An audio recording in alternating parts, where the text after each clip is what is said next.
Next topic है moment of inertia. Moment of inertia एक ऐसा टॉपिक है जिस पर टोटल रोटेशनल डायनामिक्स बेस्ड है। क्लियर है? यदि हमको तो रोटेशनल डायनामिक्स के प्रॉब्लम्स को सॉल्व करने के लिए या उसके कॉन्सेप्ट को अच्छी तरह से समझने के लिए हमें मोमेंट ऑफ इनर्शिया का कॉन्सेप्ट अच्छी तरह से समझना आवश्यक है। तो एक्चुअली रोटेशनल डायनामिक्स में या रोटेशनल मोशन में मोमेंट ऑफ इनर्शिया का वही रोल है जो रोल लॉज ऑफ मोशन में इनर्शिया का होता है।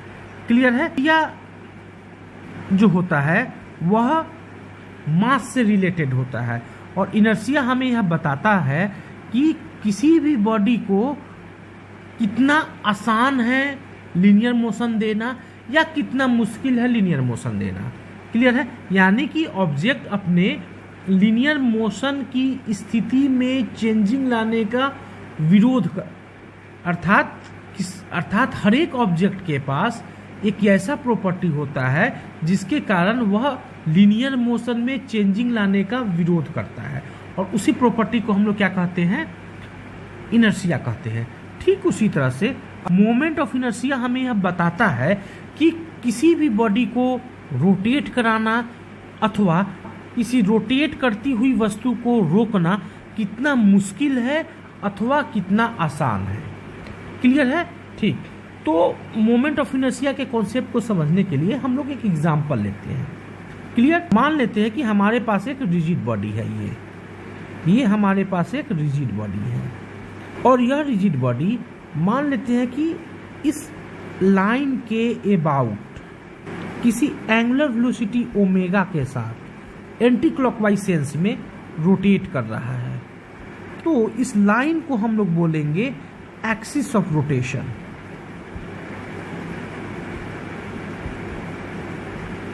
और यह मेरा क्या है? रिजिड बॉडी है। क्लियर है? ठीक। यह जो मेरा रिजिड बॉडी है, यह रिजिड बॉडी बहुत सारे छोटे पार्टिकल से मिलकर बना होगा। क्लियर है? तो हम लोग 2-4 पार्टिकल कंसीडर कर लेते हैं। मान लेते हैं कि यहाँ पे एक पार्टिकल है। इस पार्टिकल का मास यदि m1 है और यह पार्टिकल और इस पार्टिकल का इस एक्सिस के से जो परपेंडिकुलर डिस्टेंस है वह यह डिस्टेंस है। क्लियर? यह क्या है? इस पार्टिकल का इस एक्सिस के इस पॉइंट से परपेंडिकुलर डिस्टेंस है और इस डिस्टेंस को हम लोग r1 बोल देते हैं। तो हम यह देखेंगे क्योंकि यह रिजिड बॉडी इस एक्सिस के अबाउट एंटी क्लॉकवाइज सेंस में रोटेट कर रहा है, तो यह जो मेरा पार्टिकल है, यह जो मेरा पार्टिकल होगा, यह पार्टिकल भी एंटी क्लॉकवाइज सेंस में r1 रेडियस के सर्कल पे रोटेट करेगा। क्लियर है? और इस पार्टिकल का यदि हम लोग एंगुलर वेलोसिटी देखेंगे तो एंगुलर वेलोसिटी वही होगा जो इस रिजिड बॉडी का है और इस पार्टिकल का इस इंस्टेंट पे जो लीनियर वेलोसिटी होगा वह टेंजेंट के लॉन्ग होगा और वह होगा कितना? अगर उस लीनियर वेलोसिटी को v1 बोल दे तो v1 हमको मिल कितना जाएगा? r1 इंटू ओमेगा हो जाएगा। क्लियर है? ठीक इसी तरह से यदि एक पार्टिकल को हम लोग यहाँ पे चूज करें और इस पार्टिकल के मास को यदि हम लोग m2 बोल दें और यह जो मेरा पार्टिकल है, यह पार्टिकल इस एक्सिस से अगर मान ले कि r2 डिस्टेंस पे है, एक्सिस से कितना डिस्टेंस पे है? r2 डिस्टेंस पे है, तो हम रिजिड बॉडी के कॉन्सेप्ट से यह कह सकते हैं कि इस पार्टिकल का जो एंगुलर वेलोसिटी होगा वह ओमेगा ही होगा। क्लियर है? ठीक। अर्थात हम यह कह सकते हैं कि यह जो मेरा पार्टिकल होगा, यह पार्टिकल इस r2 रेडियस वाले एक सर्कल में एंटी क्लॉकवाइज सेंस में मूव करेगा। तो इस पार्टिकल का इस इंस्टेंट पे जो लीनियर वेलोसिटी होगा, उस लीनियर वेलोसिटी को यदि हम लोग ध्यान से देखें तो वह किसके लॉन्ग होगा? टेंजेंट के लॉन्ग होगा। क्लियर है? और वह होगा कितना? यदि उस लीनियर वेलोसिटी को v2 बोल दे तो v2 बराबर हमें क्या मिल जाएगा? r2 इंटू ओमेगा मिल जाएगा। क्लियर है? ठीक। यदि एक और पॉइंट पार्टिकल हम लोग इस रिजिड बॉडी पर चूज कर ले यहाँ पे, क्लियर है? क्लियर है? और यह पार्टिकल इस एक्सिस से मान लेते हैं कि r3 डिस्टेंस पे है। कितना डिस्टेंस पे है? r3 डिस्टेंस पे है। तो रिजिड बॉडी के कॉन्सेप्ट से हम लोग यह कहेंगे कि इस पार्टिकल का जो एंगुलर वेलोसिटी होगा वह एंगुलर वेलोसिटी ओमेगा ही होगा। क्लियर है? ठीक। तो यह पार्टिकल इस एंगुलर वेलोसिटी ओमेगा के साथ R2 R3 रेडियस के सर्कल पे एंटी क्लॉकवाइज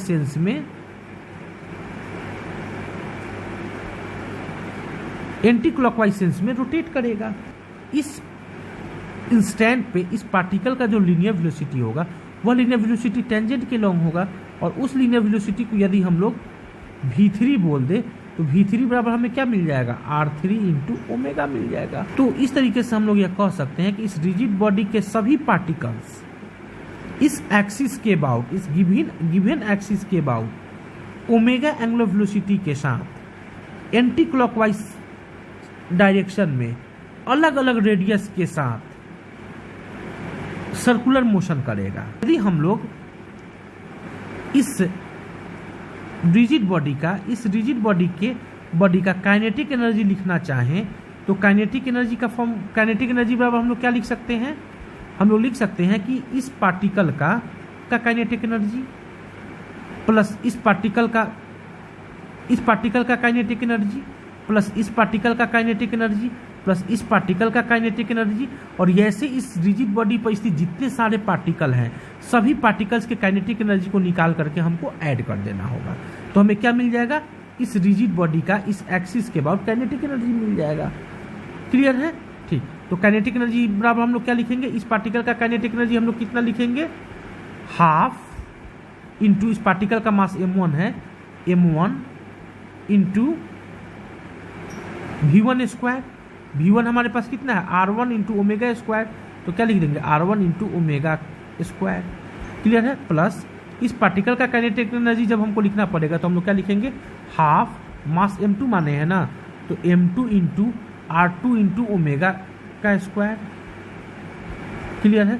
प्लस इस पार्टिकल का काइनेटिक एनर्जी अगर हमको लिखना पड़ेगा तो हम लोग क्या लिखेंगे, इस पार्टिकल के मास को ये m3 बोल दे तो हम लोग क्या लिखेंगे, half m3 into r3 omega का स्क्वायर। क्लियर है? Plus dot dot dot dot dot dot. ठीक। तो यहाँ से इसको आगे अगर हम लोग सॉल्व करें तो हमें क्या मिल जाएगा, half m1 r1 square into omega square plus half m2 r2 square into omega square. Clear है? Plus half m3 r3 square omega square plus dot dot dot dot dot बराबर। यहाँ से यदि हम लोग कुछ इस तरीके से भी इस इक्वेशन को लिख सकते हैं, half m1 r1 square plus m2 r2 square plus m3 r3 square plus dot dot dot dot into omega square. Clear है? यानी कि इस रिजिड बॉडी का इस एक्सिस के अबाउट जो काइनेटिक एनर्जी होगा वह कुछ कितना होगा, इतना होगा। क्लियर है? ठीक। तो इस इक्वेशन में यह जो हमको क्वांटिटी मिल रहा है, इसी क्वांटिटी को हम लोग बोलते हैं मोमेंट ऑफ इनर्शिया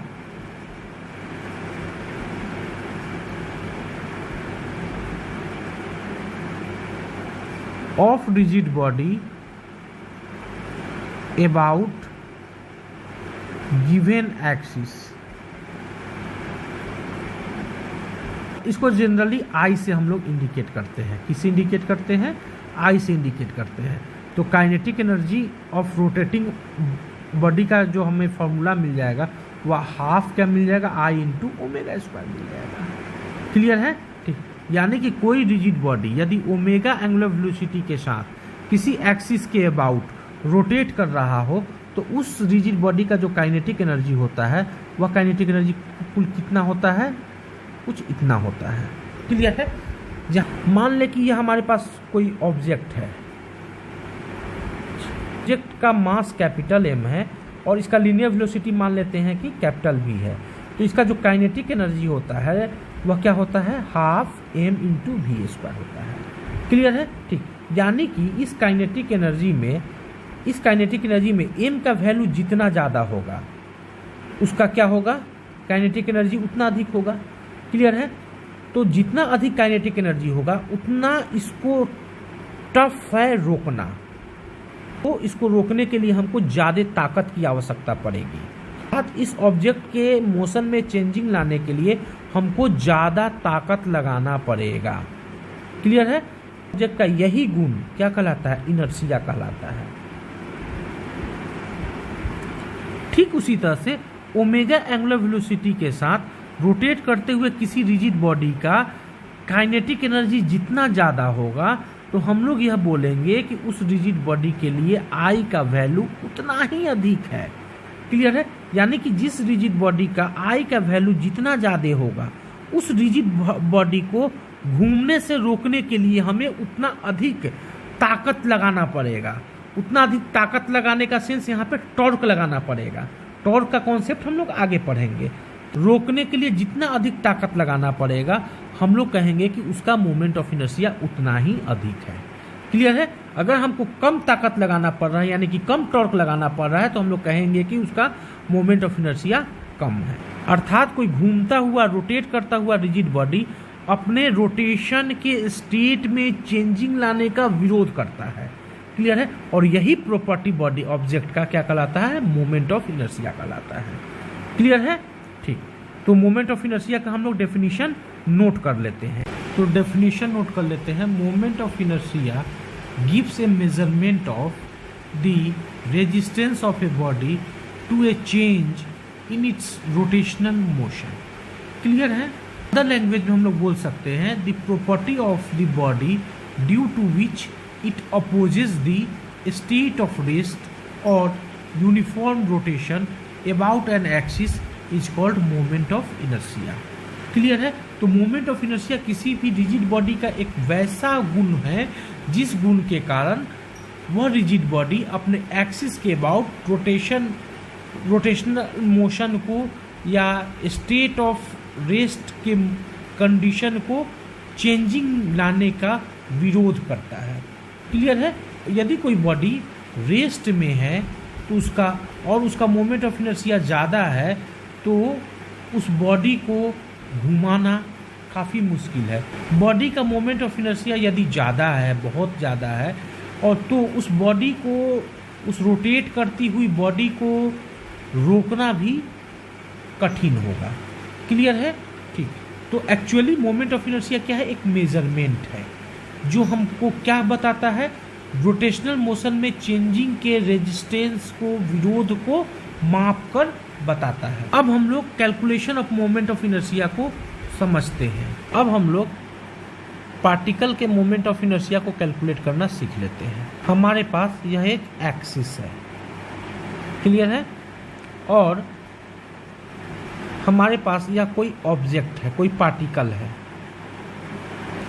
इस पार्टिकल का मास स्मॉल m है और इस पार्टिकल का इस एक्सिस से जो परपेंडिकुलर डिस्टेंस है वह परपेंडिकुलर डिस्टेंस r है और यह पार्टिकल इस एक्सिस के अबाउट किसी एंगुलर वेलोसिटी ओमेगा के साथ एंटी क्लॉकवाइज सेंस में रोटेट कर रहा है। तो हम लोग यह कहेंगे कि यह पार्टिकल इस पॉइंट के अबाउट ओमेगा एंगुलर वेलोसिटी के साथ r रेडियस में एक सर्कुलर मोशन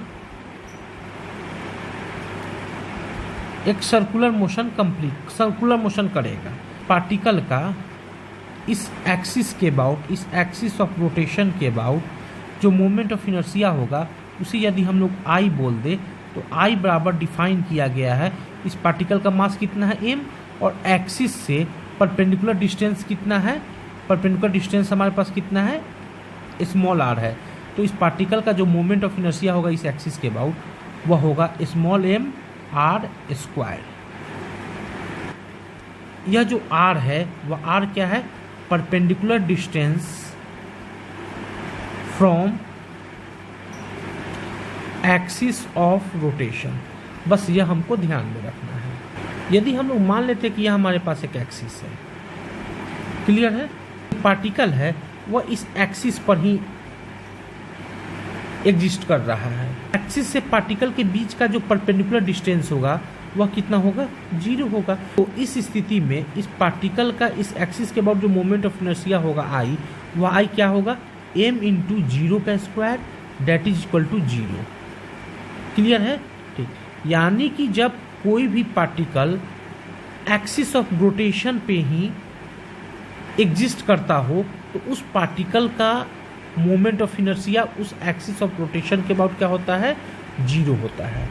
क्लियर है, यह हमको ध्यान में रखना है। क्लियर, तो एक लाइन नोट कर लीजिए, particle on the axis does not contribute to the moment of inertia। और किसी भी सिस्टम का जो मिनिमम मोमेंट ऑफ इनर्शिया होता है वह मिनिमम मोमेंट ऑफ इनर्शिया कितना होता है, जीरो ही होता है। क्लियर है, किसी भी सिस्टम का मिनिमम मोमेंट ऑफ इनर्शिया कितना होता है, जीरो होता है। तो एक चीज़ और बताइए, हमारे पास मोमेंट ऑफ इनर्शिया आई का फॉर्मूला क्या होता है, m इंटू आर स्क्वायर होता है। यदि यह r का वैल्यू अगर जीरो हो जाएगा तो मोमेंट ऑफ इनर्शिया का भी वैल्यू क्या हो जाएगा, जीरो हो जाएगा। क्लियर है, क्योंकि यह जो मेरा m है, यह m क्या है, मास है।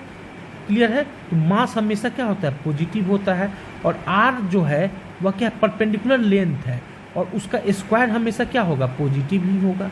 क्लियर है, तो आई हमेशा क्या होगा, पॉजिटिव ही होगा। क्लियर, यानी कि मोमेंट ऑफ इनर्शिया कैसा क्वांटिटी होता है, पॉजिटिव क्वांटिटी होता है। मान लेते हैं कि हमारे पास कोई एक्सिस है।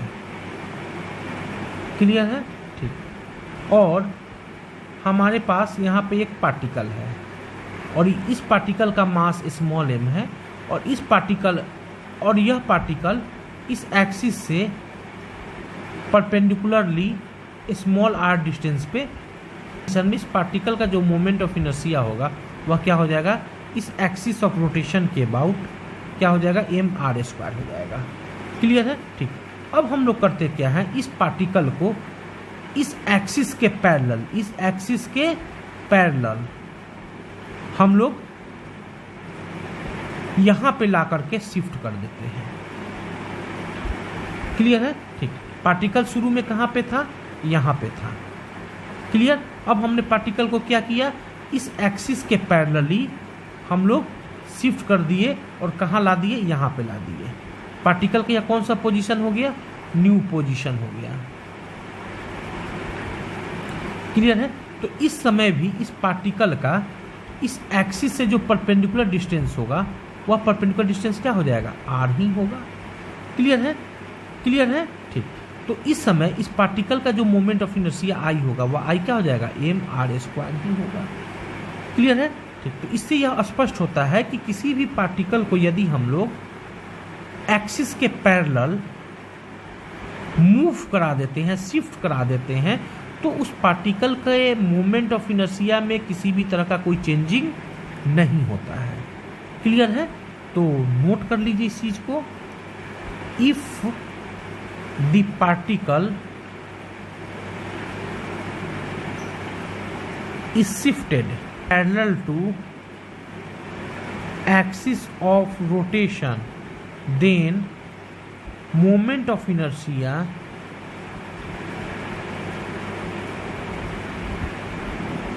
does not change।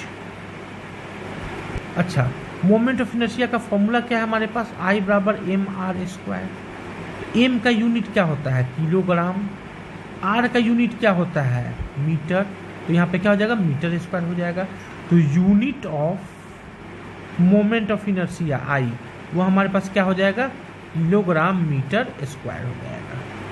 क्लियर, अगर यदि हम लोग इस मोमेंट ऑफ इनर्शिया का डायमेंशनल फॉर्मूला लिखना चाहें तो डायमेंशनल फॉर्मूला क्या हो जाएगा इसका, मास का जो डायमेंशन होता है वह क्या होता है, कैपिटल M, और लेंथ का जो डायमेंशन होता है वह क्या होता है, L होता है। तो यहाँ स्क्वायर है तो L स्क्वायर। क्लियर है, तो इसका जो डायमेंशनल फॉर्मूला होगा मोमेंट ऑफ इनर्शिया का वह कुछ कितना हो जाएगा, ml स्क्वायर हो जाएगा। यह आपको ध्यान में रखना है। हाँ, अब हम लोग मान लेते हैं कि हमारे पास एक्सिस ऑफ रोटेशन है। क्लियर है, और हमारे पास अब एक पार्टिकल नहीं बहुत सारा पार्टिकल है। मान लेते हैं कि यह हमारे पास एक पार्टिकल है जिसका मास m1 है, और यह पार्टिकल इस एक्सिस से परपेंडिकुलरली r1 डिस्टेंस पे है।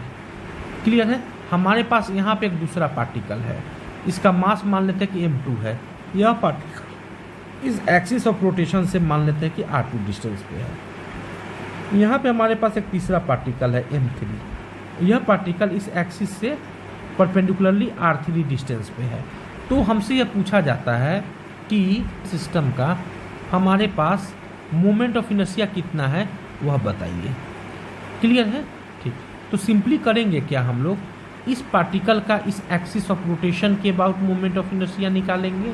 क्लियर है? तो इस पार्टिकल का इस एक्सिस के अबाउट जो मोमेंट ऑफ इनर्शिया होगा उसे यदि I1 बोल दे तो I1 बराबर क्या लिखेंगे, m1r1²। क्लियर है? ठीक उसी तरह से इस पार्टिकल का इस एक्सिस ऑफ रोटेशन के बाद जो मोमेंट ऑफ इनर्शिया है उसे यदि I2 लिख दे तो I2 बराबर क्या लिखेंगे, m2r2²। ठीक उसी तरह से इस m3 पार्टिकल का इस एक्सिस ऑफ रोटेशन के बाद जो मोमेंट ऑफ इनर्शिया होगा उसे I3 बोल दे तो I3 बराबर क्या लिखेंगे, m3r3²। इस एक्सिस ऑफ रोटेशन के बाद इस 3 पार्टिकल के सिस्टम का जो मोमेंट ऑफ इनर्शिया होगा, नेट मोमेंट ऑफ इनर्शिया है, टोटल मोमेंट ऑफ इनर्शिया यदि I हो तो I बराबर हम लोग सिंपली लिखेंगे I1 plus I2 plus I3, I1 plus I2 plus I3 लिखेंगे। यानी कि सिंपली I बराबर क्या हो जाएगा, m1r1² plus m2r2² plus m3r2²। तो I बराबर सिंपली हम लोग क्या लिखेंगे, m1r1² plus m2r2² plus m3r3², m1r1² plus m2r2² plus m3r3²। इसी तरह से बहुत सारे पार्टिकल होगा तो plus dot dot dot dot. Clear है? इसको सिंपली लिखा जा सकता है समेशन ऑफ mi/ri², जहाँ i belongs to 1 to n, अगर n पार्टिकल है तो 1 to n तक का अलग अलग निकालेंगे, सबको सिंपली ऐड कर देंगे। क्लियर है? अब हम मोमेंट ऑफ इनर्शिया से रिलेटेड एक बहुत इंपॉर्टेंट कॉन्सेप्ट को सीखेंगे, उसे हम एक एग्जाम्पल के थ्रू बहुत आसानी से सीख लेंगे। मान लेते कि हमारे पास 2 पार्टिकल हैं, एक यह पार्टिकल है और एक यहाँ पे पार्टिकल है। क्लियर है? इस पार्टिकल का भी मास m मान लेते हैं, इस पार्टिकल का भी मास हम लोग m मान लेते हैं। क्लियर है? और दोनों पार्टिकल के बीच का जो सेपरेशन है उस सेपरेशन को हम लोग d बोल देते हैं। एक एक्सिस दिया गया है ये, क्लियर है, और यह बोला गया है कि यह दोनों पार्टिकल का जो सिस्टम है, यह सिस्टम इस एक्सिस के अबाउट ओमेगा एंगुलर वेलोसिटी के साथ एंटी क्लॉकवाइज सेंस में रोटेट कर रहा है। और यह बोला गया कि यह जो एक्सिस है, यह एक्सिस इन दोनों पार्टिकल्स को मिलाने वाला जो यह स्ट्रेट लाइन है, यह जो स्ट्रेट लाइन है, इस स्ट्रेट लाइन पर परपेंडिकुलर है। क्लियर है? साथ ही साथ यह दिया गया है कि इस मास से इस एक्सिस के बीच का यह जो लेंथ है, यह लेंथ d/4 है।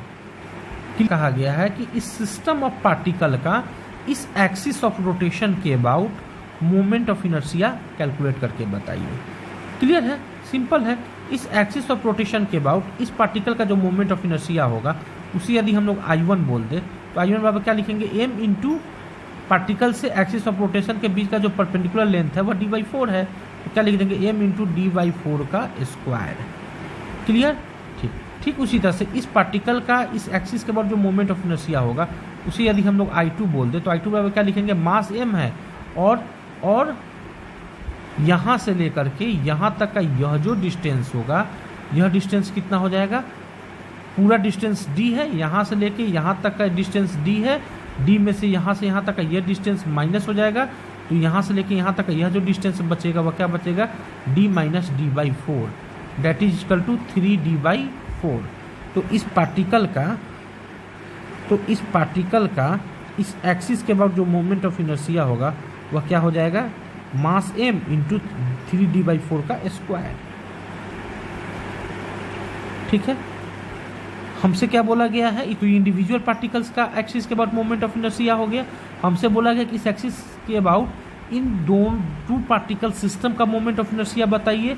तो मान लेते हैं कि इस एक्सिस के अबाउट इस 2 पार्टिकल सिस्टम का जो मोमेंट ऑफ इनर्शिया है वह I है, तो I बराबर हम लोग क्या लिखेंगे, I1 प्लस I2। अलजेब्रिक सम करेंगे I1 और I2 का अलजेब्रिक सम, यानी कि I1 प्लस I2। I1 हमारे पास क्या है, m इंटू d² है, I2 हमारे पास क्या है, m इंटू 9d² है, तो 9 1 10 10md² हो गया, date is equal to 5md² हो जाएगा। यही मेरा क्या हो जाएगा, आंसर आ जाएगा। अब बोला गया है कि कोई जो एक्सिस ऑफ रोटेशन है वह एक्सिस ऑफ रोटेशन रेड वाला है। क्लियर है? और यह जो एक्सिस ऑफ रोटेशन है, यह एक्सिस ऑफ रोटेशन के सेंटर ऑफ मास से होकर गुजर रहा है। पॉइंट अब दे दिया, सेंटर ऑफ मास दे दिया। क्लियर, ठीक।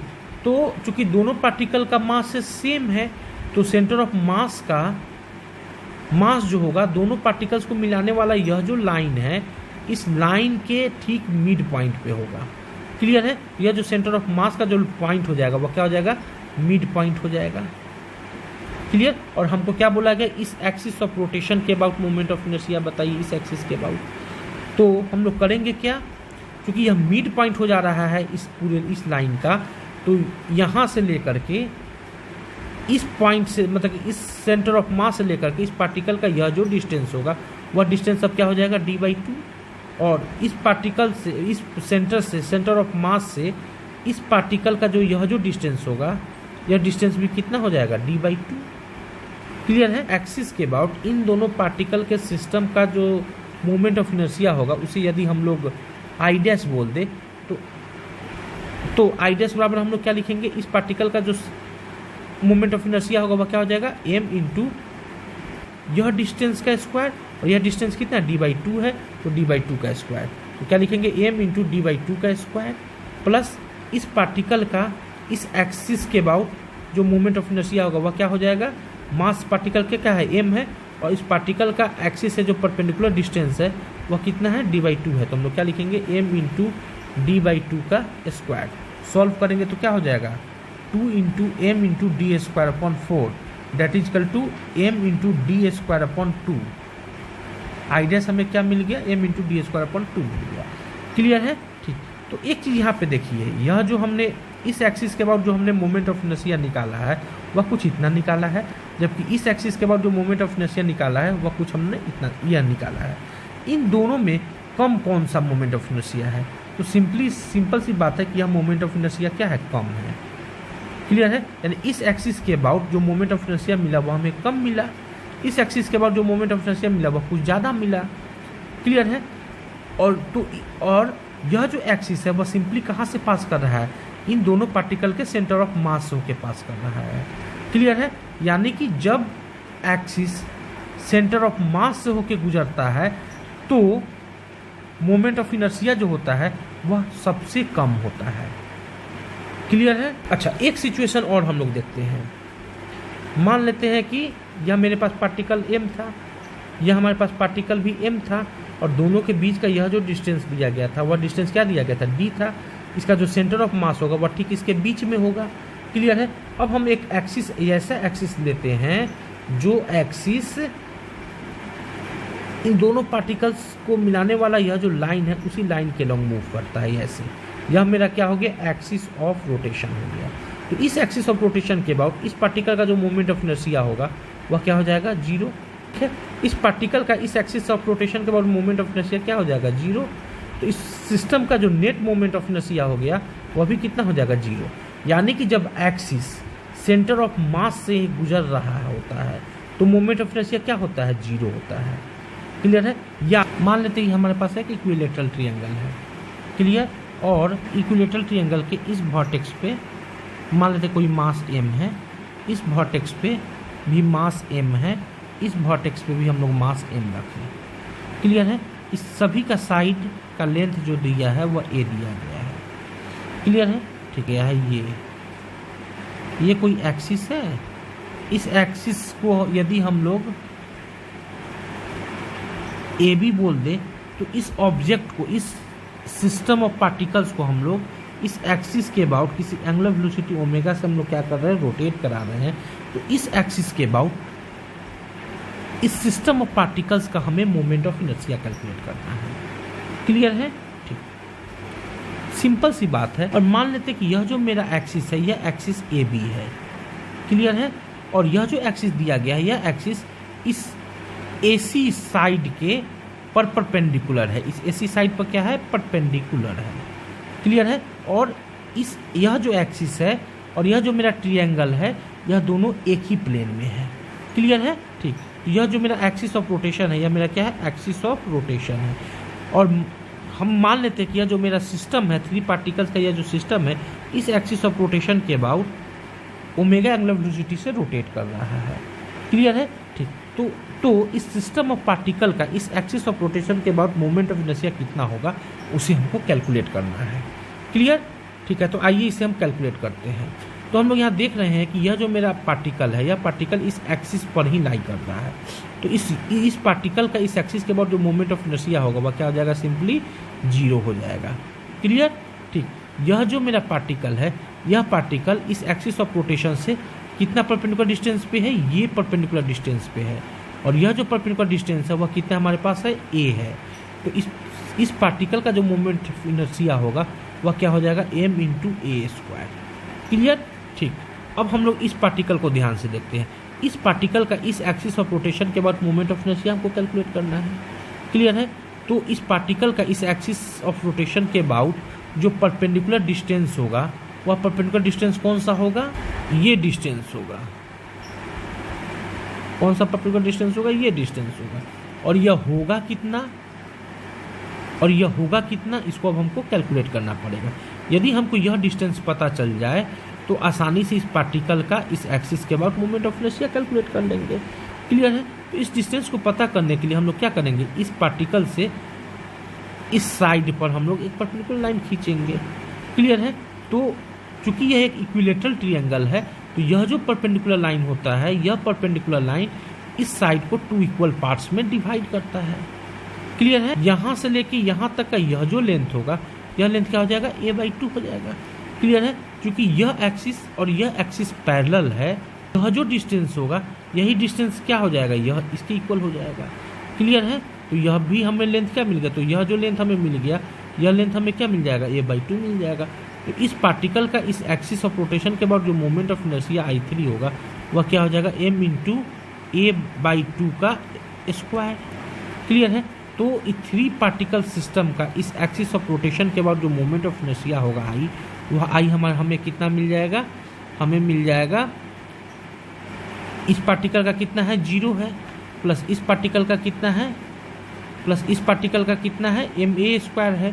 तो प्लस क्या लिखेंगे, ma², और प्लस इस पार्टिकल का हमारे पास कितना है, कुछ इतना है, तो हम लोग क्या लिख देंगे, ma²/4।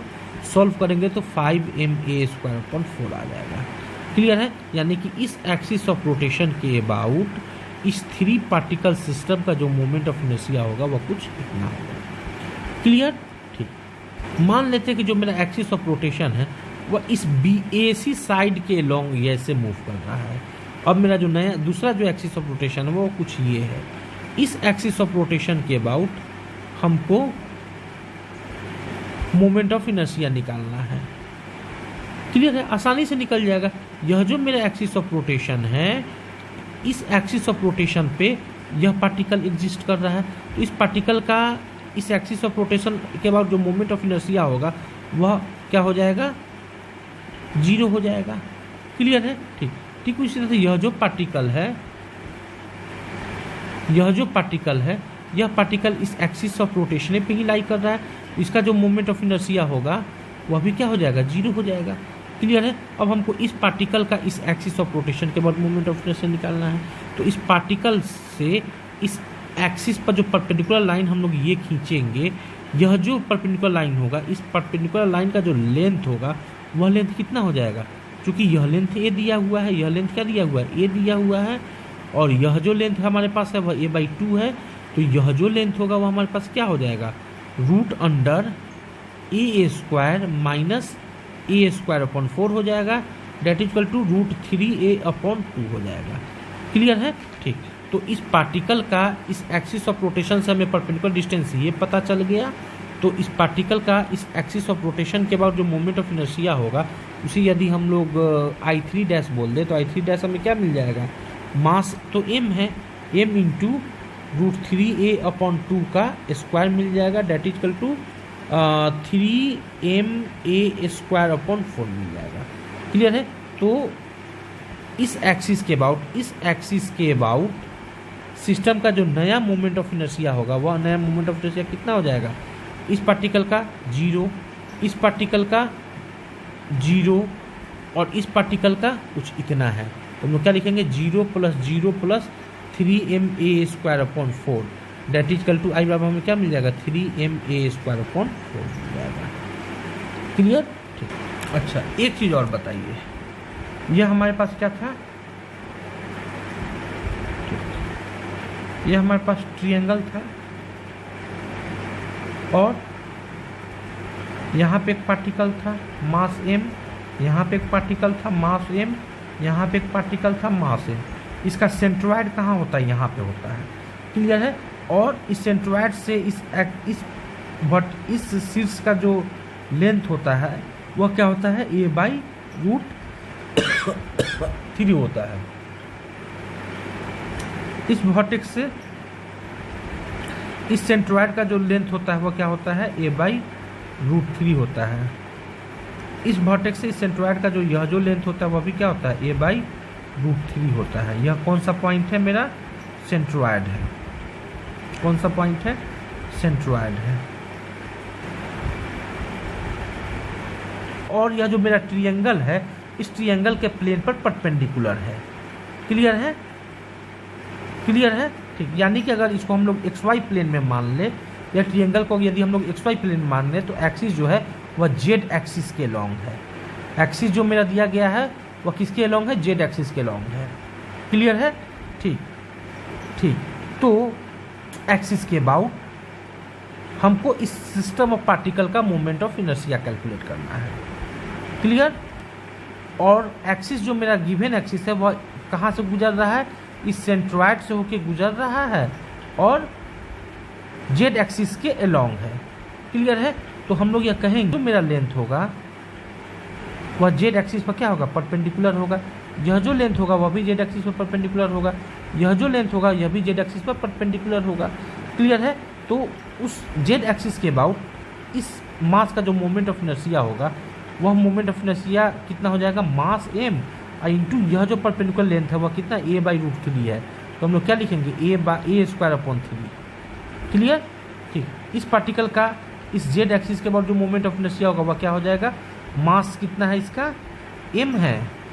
और जेड एक्सिस से पार्टिकल का जो परपेंडिकुलर डिस्टेंस है वह क्या है? ये डिस्टेंस है वह कितना होगा? a/√3 है। तो हम लोग क्या लिख देंगे? a²/3। ठीक उसी तरह से इस पार्टिकल का जो मोमेंट ऑफ इनर्शिया हो जाएगा वह कितना हो जाएगा? एक्सिस मास तो इसका m है और एक्सिस ऑफ रोटेशन से पार्टिकल का जो लेंथ है डिस्टेंस है वह a/√3 है। तो क्या लिख देंगे? a²/3 लिख देंगे। तो इस केस में इस जेड एक्सिस के अबाउट इस सिस्टम का जो total moment of inertia I होगा वह I क्या हो जाएगा? ma²/3 ma²/3 ma²/3, यानी कि इन तीनों का सम हो जाएगा। तो हम लोग क्या मिल जाएगा? 3 इंटू ma²/3 मिल जाएगा। 3 से 3 कैंसिल आउट। I बराबर क्या मिल गया? ma² मिल गया। क्लियर। मान लेते हैं कि यह स्क्वायर है, ठीक है, और सभी का साइड a दिया हुआ है। क्लियर। और इस कॉर्नर पे मान लेते हैं कि मास m है, इस कॉर्नर पे मास मान लेते हैं कि m है, इस कॉर्नर पे भी कोई पार्टिकल है जिसका मास m है, कॉर्नर पे भी कोई पार्टिकल है जिसका मास क्या है? m दिया गया है। और हमसे बोला गया है कि कोई एक्सिस जो है वह एक्सिस इस साइड से होके गुजर रहा है। इस एक्सिस के अबाउट इसका मोमेंट ऑफ इनर्शिया बताइए। क्लियर है। सिंपल सी बात है कि इस पार्टिकल का जो मोमेंट ऑफ इनर्शिया होगा इस एक्सिस के अबाउट वह क्या हो जाएगा? 0, क्योंकि एक्सिस पर ही है। इस पार्टिकल का जो एक्सिस के बाद मोमेंट ऑफ इनर्शिया हो जाएगा वह क्या हो जाएगा? 0। क्लियर है कि क्यों? क्योंकि अभी एक्सिस पे है। इस पार्टिकल का जो मोमेंट ऑफ इनर्शिया होगा इस एक्सिस के अबाउट वह क्या हो जाएगा? पार्टिकल से एक्सिस के बीच का जो परपेंडिकुलर लेंथ है वह परपेंडिकुलर लेंथ यही है, चूँकि स्क्वायर का हर एक एंगल कितना डिग्री का होता है? 90 डिग्री का होता है। क्लियर है। तो इस पार्टिकल का इस एक्सिस ऑफ रोटेशन के बाद जो मोमेंट ऑफ इनर्शिया होगा उसको यदि हम लोग I3 बोल दें तो I3 बराबर क्या हो जाएगा? m इंटू a² हो जाएगा। क्लियर। इस पार्टिकल का इस एक्सिस ऑफ रोटेशन के बाद मोमेंट ऑफ इनर्शिया होगा वह कितना हो जाएगा? I4 बोल दे तो I4 मास कितना है? m है। m इंटू परपेंडिकुलर लेंथ क्या है हमारे पास? a ही है, a² हो जाएगा। सिस्टम का टोटल मोमेंट ऑफ इनर्शिया सबका अलजेब्रिक सम, यानी कि 0 + 0 + ma² + ma² यानी कि 2ma²। क्लियर। ठीक। बोला जाए कि इसके डायगोनल के इंटरसेक्शन पॉइंट से होके गुजर रहा है कोई एक्सिस और इस प्लेन पर परपेंडिकुलर है। एक्सिस जो है यह एक्सिस कैसा है? Axis at the section point of diagonal and perpendicular to plane of system.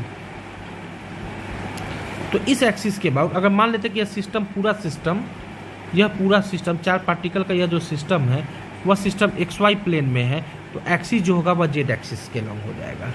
Clear है? जेड एक्सिस के क्या होगा? पैरेलल होगा। क्लियर? ठीक। तो इस एक्सिस से यह जो कॉर्नर है इसका दूरी क्या होता है? a/√2 होता है। यह कॉर्नर का जो दूरी होता है वह क्या होता है? a/√2 होता है। इस कॉर्नर का जो दूरी होता है वह क्या होता है? a/√2 होता है। इस कॉर्नर का जो दूरी होता है वह भी क्या होता है? a/√2 होता है। क्लियर है? चूंकि एक्सिस चूंकि जो एक्सिस है वह जेड एक्सिस के पैरेलल है, तो यह जो लाइन होगा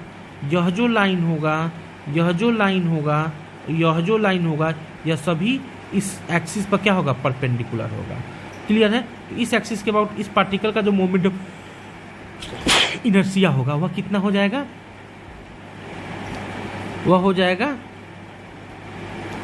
मास इंटू परपेंडिकुलर डिस्टेंस का स्क्वायर, यानी a/2 का √2 का स्क्वायर, यानी am इंटू a²/2 हो जाएगा।